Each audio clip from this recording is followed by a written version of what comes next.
The EU's chief Brexit negotiator, Michel Barnier, said today that a transition period after the United Kingdom leaves the European Union in 2019 cannot be taken for granted if the disagreements between London and Brussels continue.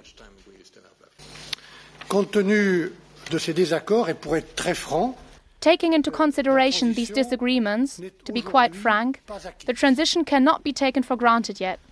If these disagreements persist, the transition is not a given. The member states that will stay in the European Union after Brexit on January 29th approved the guidelines for the transition period negotiations, on which the European Council had already agreed at a summit December 15th. The transition would extend from London's effective withdrawal from the EU, which is scheduled for March 29th of 2019, until December 31st of 2020.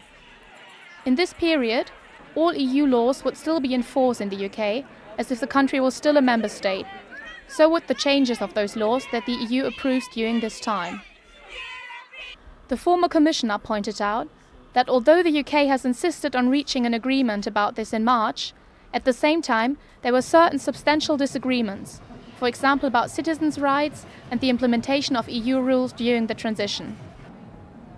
He also criticised that the British government would not be willing to acknowledge the rights of those citizens that will come to the UK during the transition period between March 2019 and December 2020.